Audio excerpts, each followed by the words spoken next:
Hi, I'm Helena. Today we're going to talk about tips and tricks on fine and thinning hair. I've dealt with fine hair my whole entire life, so today I'm going to talk to you about ways I deal with it. Let's talk about shampooing and conditioning. Typically, fine hair is very dry, so therefore you don't need to wash it as often. Once or twice a week is usually sufficient. I like to pick shampoos and conditioners that say volumizing, that are lightweight, that are made for fine hair because they're not as heavy and they're not going to weigh your hair down. One of my favorites is the Super Plump Volumizer. It is paraben free, it's sulfate free, it's 100% vegan, and it'll actually help with giving your hair more volume and not weighing it down. You want to make sure every time you shampoo your hair, you're going to condition it. So when you shampoo, make sure your hair is detangled first. Shampoo your hair. I usually use about the size between a healthy pearl and a dime size. You want to emulsify it in your hands first. Rub the scalp, get the blood flowing through the scalp. Blood flow is extremely important. We tend to clench up and be very tense so we don't get the blood flowing to our scalp. So really try to get that scalp to move.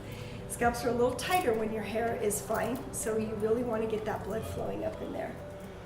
When you condition your hair, you're going to again put the same size, about the size of a healthy pearl to a dime size.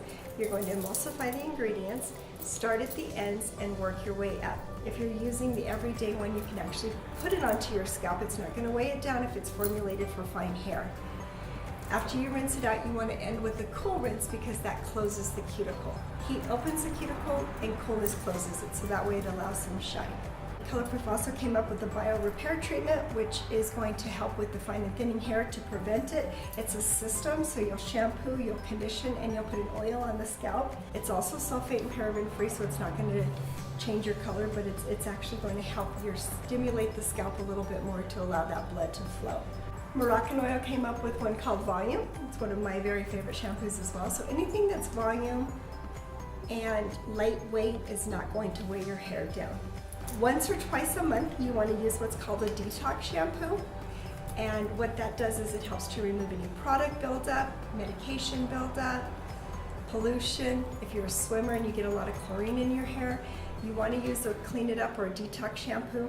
This one again is by Colorproof and it's paraben and sulfate free, therefore it's not going to take out any color from your hair.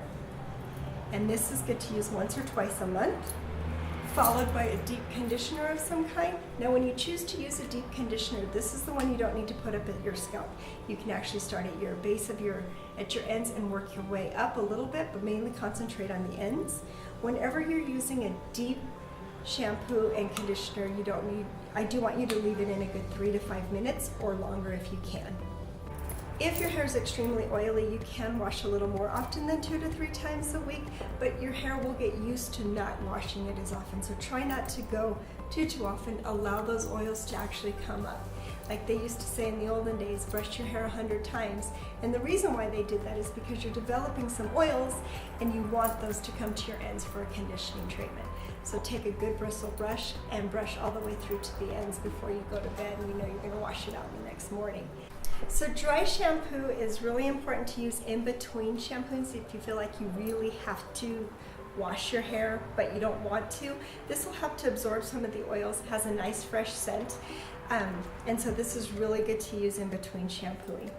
And it also helps to take out some odors from the hair that you feel like you might have. Now we're going to talk about products that you would use for getting some volume in the hair. It's a root booster, but it's a mousse, and it has a special nozzle that actually allows that product to get right to the scalp so you don't lose it all through your hands and your hair. You want to concentrate on most of your products being at the scalp, at the base of the scalp, so that way you get the volume coming through. I like to spray on a thickening gel or a thickening spray or something all over your hair so that way each follicle of hair feels each strand of hair feels a little bit thicker. This just helps to make each strand feel more plump.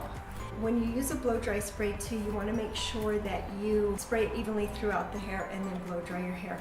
I like to let some of the hair dry about 85 to 90% dry on its own so that way you're not putting so much heat to it, but you do want to make sure that you put the heat to it a little bit just so it opens up the cuticle and allows for more volume. So remember, fine hair is very fragile, so you have to treat it that way.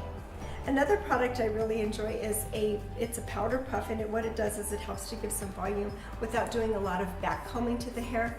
Whenever you're back combing or you want to add a little bit of volume, sometimes we tend to break the hair. So make sure you're very cautious on how you do that, or use products for volume rather than so much back combing.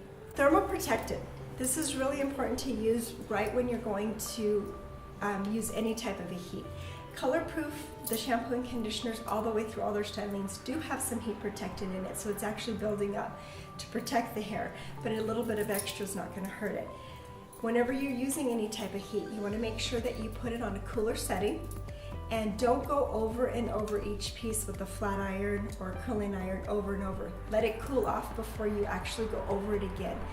When its cuticle is open and you put heat on it over and over, that's what causes breakage, and you wonder why you're getting a chemical haircut or a heat haircut. So make sure it cools off first before. So if you do one side, do the other side, and if you have to go back and do that bang again, you can do it then, but make sure it's completely cool before you actually put that heat over it and over it. It's always good to end with the hairspray. The hairspray is a working hairspray, so you can still get your fingers through it. I like to spray a lot of it at the base, make sure the base has some volume, and you can spray it throughout the hair as well. You don't have to use hairspray, of course, but I like to put some at the base even if I'm not planning on spraying it all over my head. Hope these tips and tricks helped you. Subscribe down below.